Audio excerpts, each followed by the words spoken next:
South Africa and Israel relations might actually be improving. Here's why.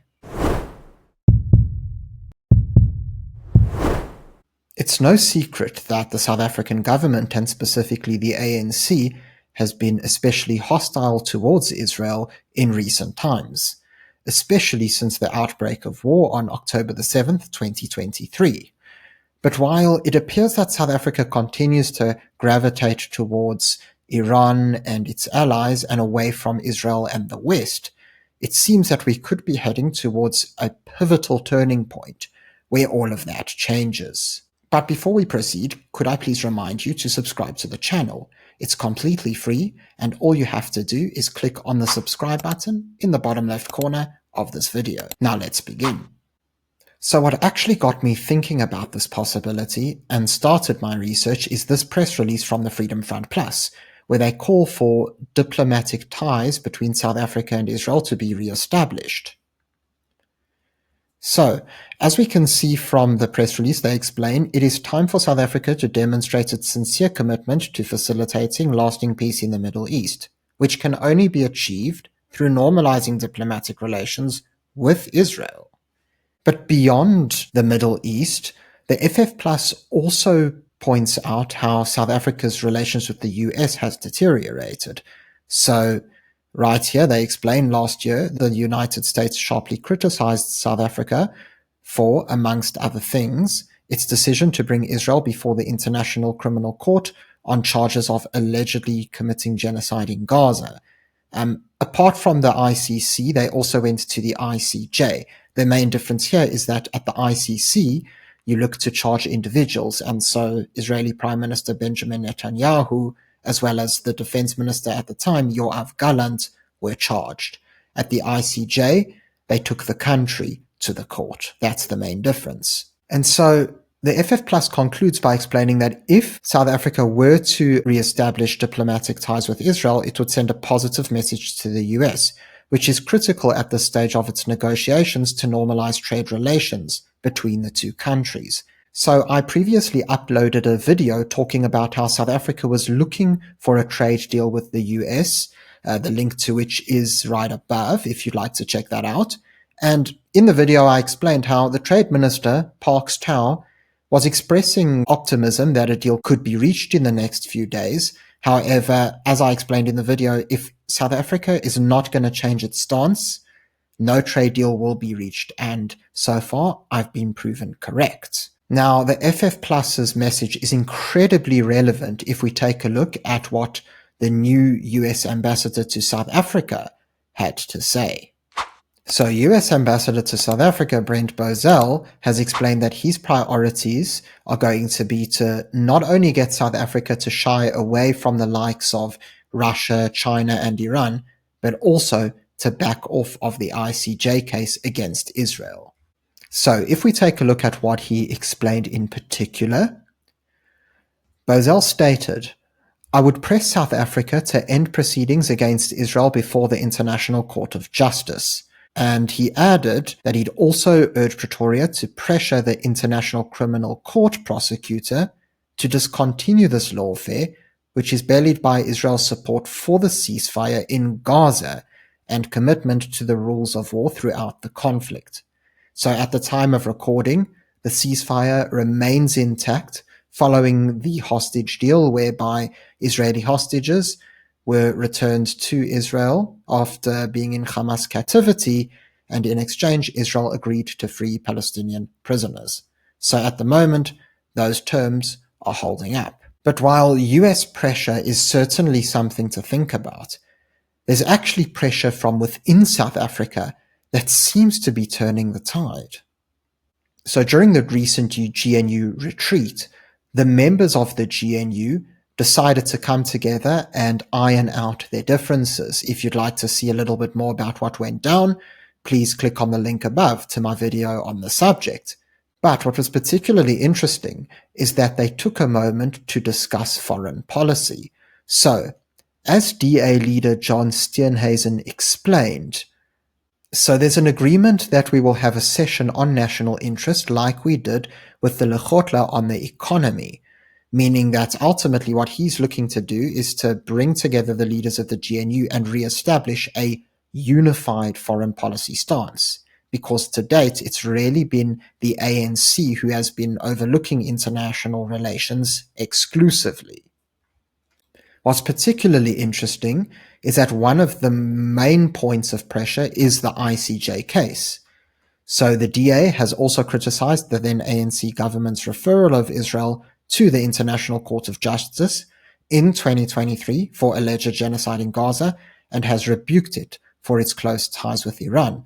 Might I remind you that when the ICJ case was launched, the South African government was solely comprised of the ANC because, after all, this occurred before the 2024 election took place.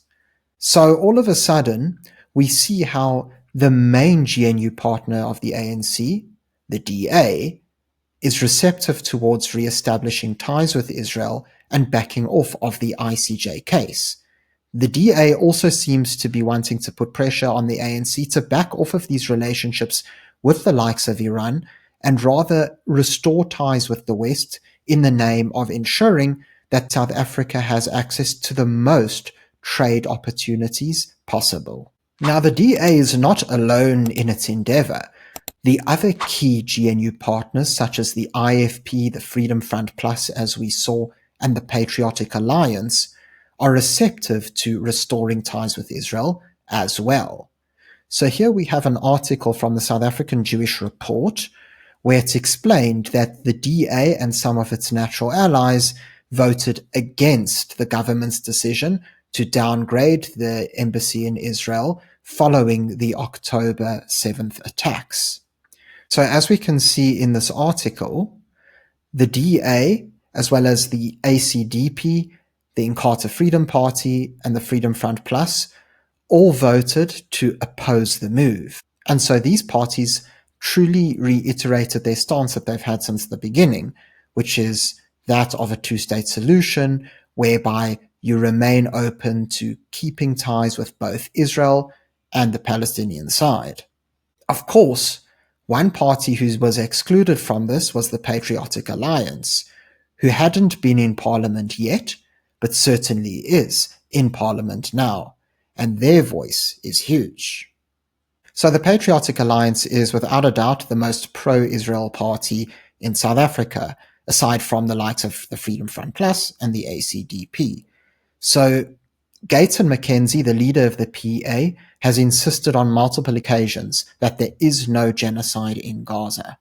But here we see how the PA has doubled down on their support of the Jewish state. So, as explained in this article from the JNS, the Patriotic Alliance sent a 22-member delegation to Israel at the end of May, expressing steadfast support for the Jewish state and opposing the ruling African National Congress's pro-Hamas stance. What's particularly interesting about the PA's view on Israel is that the PA not only wants to re-establish ties from an ideological perspective, but also from an economic opportunities perspective.